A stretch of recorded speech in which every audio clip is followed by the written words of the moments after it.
Welcome back, viewers. As you all know, another conflict has broken out between Israel and Palestine. At 6:30 a.m. on the morning on October 7, while most of the Israelis were sleeping soundly in their homes, suddenly, the air raid sirens began blaring. In a short while, thousands of rockets were fired at Israeli cities. Israeli Defense Forces estimate that 2,200 rockets were fired. However, the group Hamas claims that 5,000 rockets were fired. Israel has an Iron Dome system. It is one of the best air defense systems in the world. Whenever rockets are fired on Israel, it uses the latest military technology to intercept the rockets and destroy them mid-flight to keep the country protected. But here, 5,000 rockets were fired within 20 minutes. This Iron Dome system failed. Thousands of people were killed and injured in Israel because of these attacks.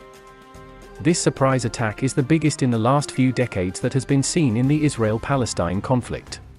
And it reminds us of the Yom Kippur War, exactly 50 years ago, in October 1973. Egypt and Syria had launched a similar surprise attack on Israel. After that, a war broke out known as the Yom Kippur War, and this attack is no less than a full-scale war. In addition to the rocket strikes, Hamas launched a multi-pronged attack from the ground, sea, and air. The boundary wall on the Israel-Gaza border was broken down by a bulldozer. Many Palestinians were seen entering Israeli territory. Some on motorcycles, some using motor-powered hang gliders to enter Israel through the air. Apart from this, Hamas also attacked Israel from the sea using speedboats. Many events took place within a day. A military base on the Israel-Gaza border was also attacked. An Israeli tank was captured. Many Israeli soldiers were captured and held hostages by the Hamas group. And the Israeli villages and cities on the border were infiltrated by armed terrorists of Hamas. Many innocent civilians have been killed here, many are being held as hostages, and Israel has declared a state of war in response. The Israeli military carried out airstrikes in Gaza, in which thousands of Palestinians were killed or injured. Israel and Palestine are located in the Middle East. In the north is the country of Lebanon. In the northeast, there is Syria. In the east, there is Jordan. In the southwest, there is Egypt. And in the west, is the Mediterranean Sea. If you zoom in on both countries, the area in the middle is the country of Israel, and the territories of Palestine are divided into two parts. One is the region of the West Bank, which is in the west of Jordan, and the other is the Gaza Strip, which is in the southwest of Israel and borders Egypt.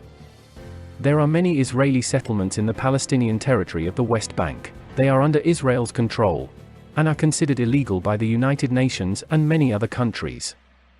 The Palestinian territories in the West Bank are administered by Palestinian authorities under the control of Fatah, a political party. On the other hand, the Gaza Strip is controlled independently by Hamas. There has been a separate conflict between Fatah and Hamas historically. Hamas is an extremist Palestinian organization which is considered a terrorist organization by most countries. Canada, the European Union, Israel, Japan, Australia, the USA, and the UK designate Hamas as a terrorist organization. On the other hand, it is not considered a terrorist organization by Brazil, China, Egypt, Iran, Norway, Qatar, Russia, Syria, and Turkey. This is geopolitically relevant because you will see how differently these countries are reacting to the current situation. If we look at the map of the current conflict, we can see that the Gaza Strip is shown in red color, and the extent to which Israeli territory has been infiltrated by the Palestinian militants is shown in blue color. Hamas military commander Mohammed al-Deif has named this attack Operation Al-Aqsa Flood, and said that Hamas is doing this because Israel has committed atrocities on the Palestinians, and that this is specifically a response of what happened in Al-Aqsa Mosque. Israel launched its own attack in response, which was named Operation Iron Swords. Israeli Defense Forces, also known as IDF in short, have deployed their Navy, Air Force, and ground forces. Along with that, they launched drone strikes in Gaza. Israel's energy minister signed an order to cut the electricity supply in Gaza. To a large extent, electricity was supplied through Israel to Gaza. Israeli Prime Minister Benjamin Netanyahu said at a television address, "Citizens of Israel, we are at war." He said that the enemy will have to pay an unprecedented price. The defense minister stated that Hamas has made a huge mistake and Israel will win this war. A big talking point in this conflict is how Mossad, the world-famous Israeli intelligence agency, failed to intercept this attack. It is said that Mossad is one of the most powerful intelligence agencies.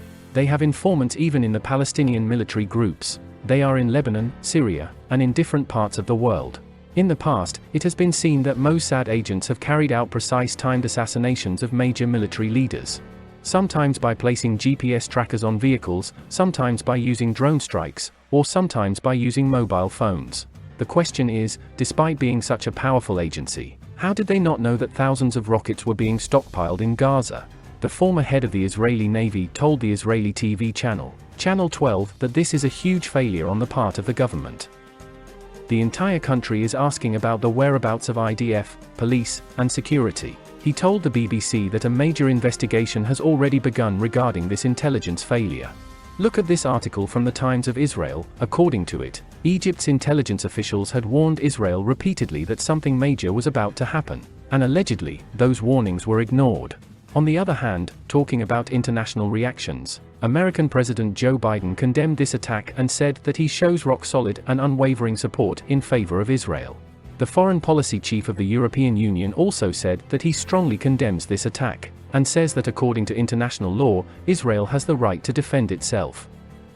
They said that Israeli hostages should be released immediately. Iran, which has been one of the main supporters of Hamas, their foreign ministry said that the attack by Hamas was an act of self-defense by the Palestinians. The foreign ministry of the neighboring country Egypt said that it is talking to Saudi Arabia and Jordan in an attempt to defuse the Israeli-Palestinian tensions. The Palestinian president, Mahmoud Abbas, told to the official news agency Wafa that the Palestinians have the right to protect themselves against the terror of the settlers and Palestinians have been reduced to refugees in their own country. So Palestine's cause obviously deserves support, but not by supporting terrorists. Recently, there was an airstrike on a 14-story building in Palestine, but before the airstrike, Israel had issued a 10-minute warning so that the people living in the building should evacuate it before the bomb could hit it. Such warnings have been given before, like the warning given to Fatima Bashir's family before the Israeli airstrike in May this year.